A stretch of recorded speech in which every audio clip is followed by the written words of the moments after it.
Hey man, this is Danny and Dave from Default. And you're watching Backstage. Oh shit, sorry. Keep going. This is Backstage Entertainment.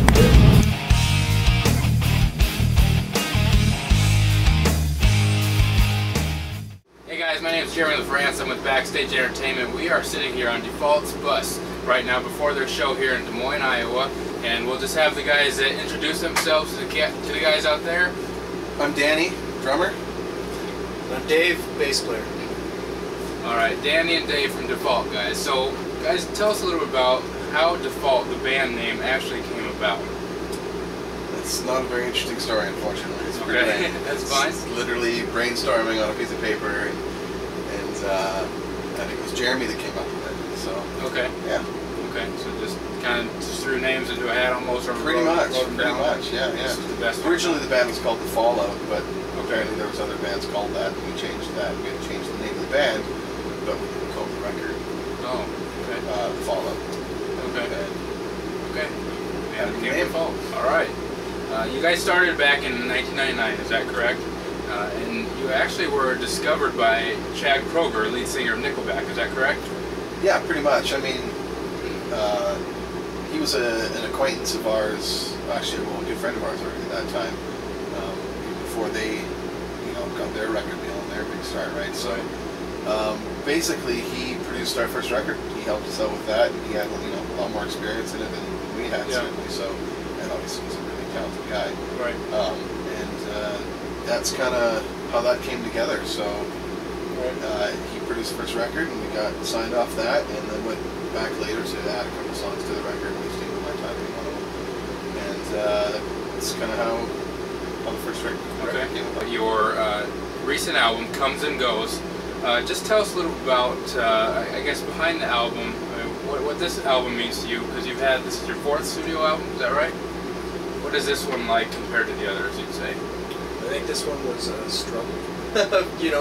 From front to back with, with everything, with some of our personal lives, with obviously getting this record out.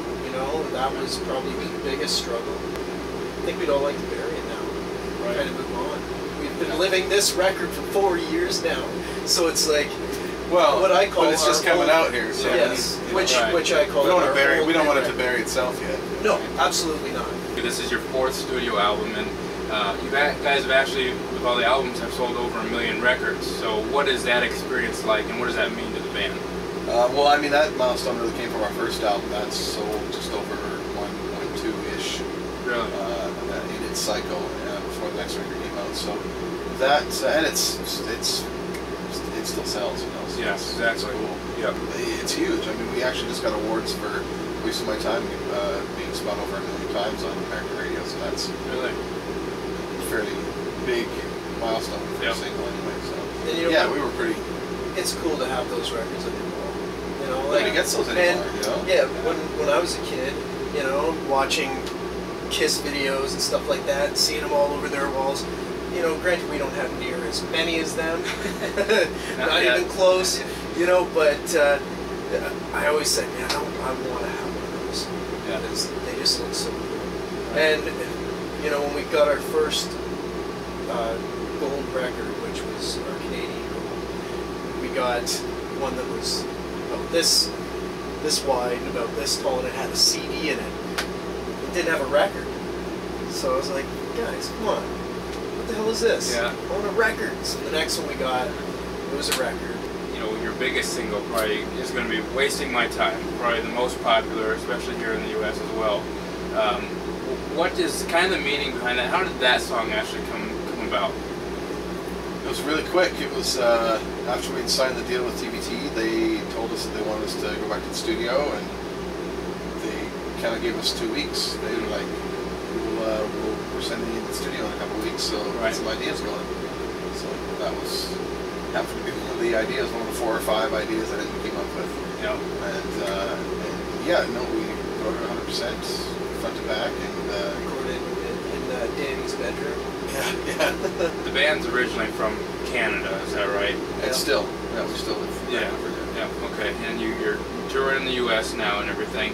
You guys are you guys pretty? I mean, the success you're having in the U.S. is it kind of what you've hoped to have, or I guess what is it like over here versus? Well, I'd say the first record would be on. Yes, Initial definitely. hopes by for sure. So the fact that we've had a career at this for 10 years is pretty awesome in itself.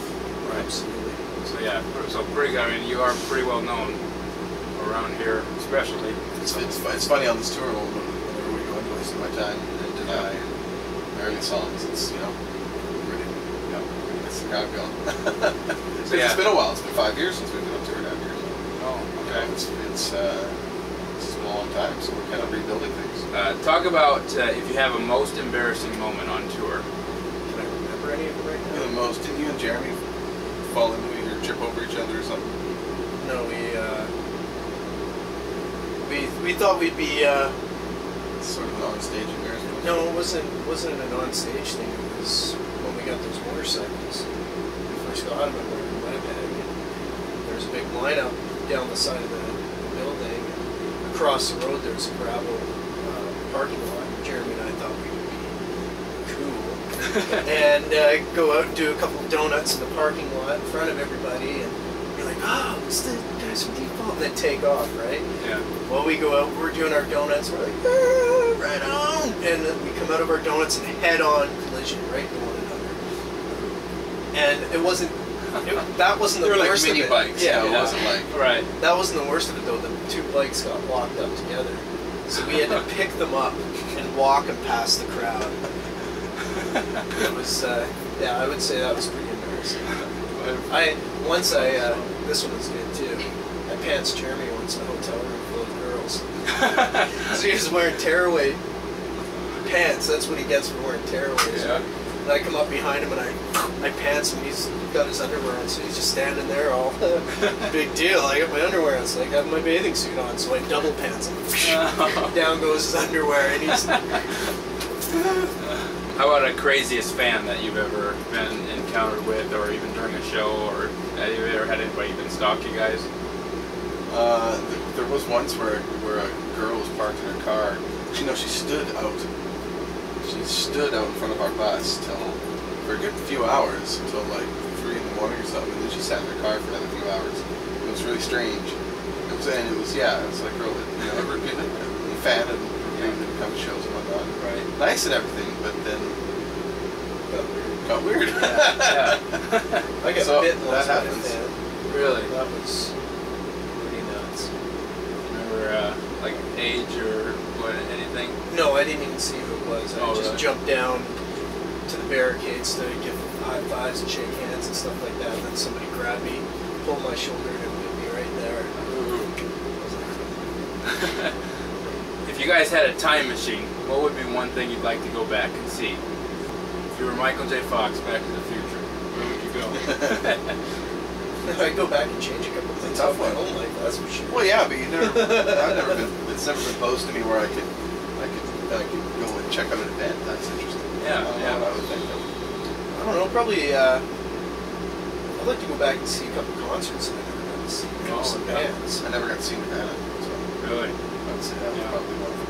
Yeah. I would say Soundgarden, but fingers crossed. Yeah, might get to see them still. So, yeah, so it'd be kind of cool to go back and see some old bands or something that you never got a chance to. Yep. Or even see some bands like we talked about Kiss earlier, maybe see them in their prime. That'd be pretty cool. Yeah. I'd also like to go back and see what my dad was like in high school. Oh. So I can have some dirt on him. There you go. So when he Wouldn't gives be me as hard crap on you. or something, I can be like, heck no! You were just as much of a little douchebag as I was, alright? So, lay off! Kind of along those same lines, if you could meet anybody, dead or alive, who would you like to meet? We talk about Nirvana, it would be Kurt Cobain. No, not really. He doesn't seem like very interesting. Yeah.